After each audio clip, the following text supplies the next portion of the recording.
कक्षा 10 के विज्ञान में प्रकाश वाले पाठ से एक महत्वपूर्ण प्रश्न आता है कि जो अवतल दर्पण है वो वस्तु का कैसा प्रतिबिंब बनाता है। तो यहाँ पर अलग अलग स्थितियाँ दे रखी हैं वस्तु की, तो इसका प्रतिबिंब कहाँ पर बनेगा और उसका आकार कैसा होगा, प्रतिबिंब की प्रकृति कैसी होगी, ऐसे क्वेश्चन आते हैं। तो मैं आपके सामने एक शॉर्ट ट्रिक लेके आई हूँ जिसमें हम क्या कर सकते हैं, अवतल दर्पण द्वारा जो प्रतिबिंब बनते हैं उनको हम आसानी से याद कर सकते हैं। सबसे पहली इमेज है जिसमें हमने क्या ले रखा है, एक अवतल दर्पण यहाँ पे ले रखा है और अवतल दर्पण के आगे से क्या है, मुख्य फोकस है जिसको F से डिनोट करते हैं, ये वक्रता केंद्र है जिसको C से डिनोट करते हैं और ये इन्फिनिटी यानी अनंत है। तो ये स्थितियाँ हैं और यहाँ पे ध्रुव को हम P से डिनोट करते हैं। तो हमको ये सारे जो साइन बने हुए हैं इन्फिनिटी, C, F, P, इनका मतलब हमें पता होना चाहिए। अब देखिए यहाँ पर अवतल दर्पण आपका है और अवतल दर्पण के सामने हम वस्तु को कहीं पर भी रख सकते हैं। तो कहाँ कहाँ हम वस्तु को रखते हैं उसकी स्थितियाँ हमने यहाँ पे बनाई हैं। 6 स्थितियों पर रख सकते हैं। पहली स्थिति अनंत पर रख सकते हैं, दूसरी स्थिति अनंत और C के मध्य या C से परे रख सकते हैं, C पर रख सकते हैं, C और F के मध्य रख सकते हैं, F पर रख सकते हैं और F और P के मध्य रख सकते हैं। अब देखिए शॉर्ट ट्रिक आपका क्या है कि केवल 5 स्थितियों को हम यहाँ पर पहले देखते हैं कि अगर वस्तु हमारी अनंत पर है तो इसका जो प्रतिबिंब है वो कहाँ पर बनेगा, F पर बनेगा। तो इसके लिए हम क्या कर देते हैं, नंबरिंग कर देते हैं अनंत से लेकर कहाँ तक, आपके जितनी भी स्थितियाँ 6 स्थितियाँ बताई हैं सब में 1 2 3 4 5 6 करके हम नंबरिंग कर लेते हैं। तो सबसे पहले हम 5 पोजीशन को गौर से देखेंगे। तो हमने 1 2 3 4 5 तक नंबरिंग कर दी है। तो अब इसका जो इमेज बनेगा, इनका जो प्रतिबिंब बनेगा वो इसका उल्टा बनेगा, यानी 5th पोजीशन पर पहले वाले की इमेज बनेगी, यानी पहले वाले की इमेज 5th पोजीशन पर बनेगी, दूसरे वाले का जो इमेज है, प्रतिबिंब है, 4th पोजीशन पर, ऐसे ही तीसरे वाले का तीसरे पर ही, 4th वाले का 2nd पर और 5th वाले का 1st वाली पोजीशन पर इमेज बनेगी। यानी जो 1 से लेकर 5th तक का आपने नंबरिंग कर रखी है, इसके अपोजिट नंबरिंग इसके नीचे से हम कर देते हैं। तो नीचे से जो नंबरिंग कर रखी है वो क्या इंडिकेट कर रही है, इमेज की पोजीशन यानी प्रतिबिंब की स्थिति को दर्शाता है। अब यहाँ पर जो 6th पोजीशन है यानी F और P के मध्य, यहाँ पर 6th पोजीशन पर अगर हम किसी वस्तु को रखते हैं तो इसकी जो इमेज है वो हमारे दर्पण के पीछे बनती है। केवल एकमात्र यही स्थिति है जब हमारे जो वस्तु का प्रतिबिंब है वो कहाँ पे बनता है, हमारे दर्पण के पीछे, मिरर के पीछे बनता है। ठीक है, तो इस तरीके से हमको ये पता चल गया कि इमेज कहाँ कहाँ बनती है, यानी स्थिति हमारे इस डायग्राम से क्लियर हो गई है।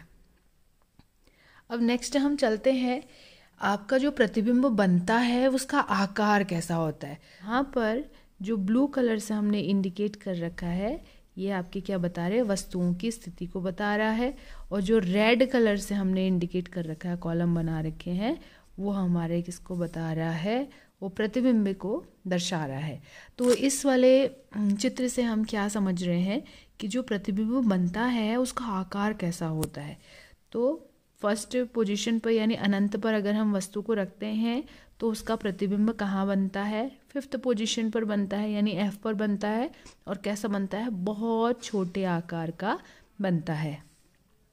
2nd पोजीशन पर अगर हम यानी अनंत और C के मध्य 2nd पोजीशन पर वस्तु को रखते हैं तो इसके प्रतिबिंब कहाँ बनता है, C और F के मध्य बनता है, छोटा बनता है, यानी वस्तु की तुलना में प्रतिबिंब का आकार छोटा होता है। और अगर हम C पर वस्तु को रखते हैं, वक्रता केंद्र पर वस्तु को रखते हैं, तो इसका प्रतिबिंब भी C पर ही बनता है और समान आकार का बनता है। और वस्तु को अगर हम 4th पोजीशन यानी C और F के मध्य रखेंगे तो इसका जो इमेज है, प्रतिबिंब है, वो कहाँ पे बनेगा, अनंत और C के मध्य बनता है। लेकिन कैसा बनता है, बड़े आकार का बनता है, यानी वस्तु की तुलना में प्रतिबिंब का आकार कैसा होता है, बड़ा होता है। और अगर वस्तु को हम 5th पोजीशन यानी F पर रखते हैं तो इसके जो इमेज है, प्रतिबिंब है, वो अनंत पर बनता है और बहुत ज़्यादा बड़ा वो आकार बनता है। ठीक है, 1 to 5th तो हमको क्लियर हो गया कैसे हमारी इमेज बनती है करके, यानी जो हमने पोजीशन 1 to 5th तक लिख रखे हैं यहाँ पर, उसके अपोजिट आप यहाँ पे क्या कर लेंगे, नंबरिंग कर लेंगे। ये हमारी 5th पोजीशन है। अब यहाँ पे रही 6th पोजीशन की बात, यानी अगर हम क्या करते हैं, वस्तु को F और P के मध्य पे रखते हैं तो इसकी जो इमेज है, प्रतिबिंब है, वो दर्पण के पीछे बनता है और दर्पण के पीछे कैसा बनता है, बड़े आकार का बनता है। ठीक है, तो इस तरीके से जो डेटा यहाँ पे लिखे हुए हैं कि वस्तु को हम कौन सी स्थिति पे रखते हैं तो प्रतिबिंब कहाँ बनेगा और कौन से आकार का बनेगा, ये आप आराम से इन 2 चित्रों के माध्यम से समझ सकते हैं।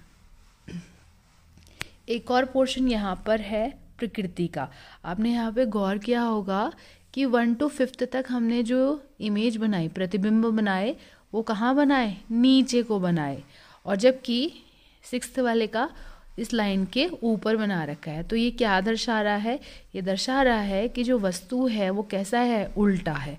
और वस्तु अगर उल्टा होगा तो वो क्या होगा, वास्तविक। अगर वो उल्टा है तो वो कैसा है, वास्तविक। और वस्तु अगर आपका सीधा है, सीधा बना है ना, जैसे वस्तु है उसी में प्रतिबिंब भी सीधा बना है, तो अगर प्रतिबिंब सीधा है तो ये क्या होगा, आभासी। तो जब भी आपका प्रतिबिंब सीधा हो तो वो क्या रहेगा, आभासी। अगर वो उल्टा है तो वो क्या है, आपका वास्तविक।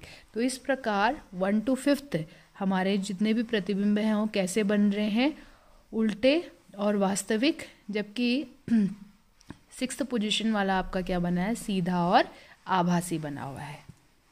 सो आई होप आपको ये समझ में आया होगा।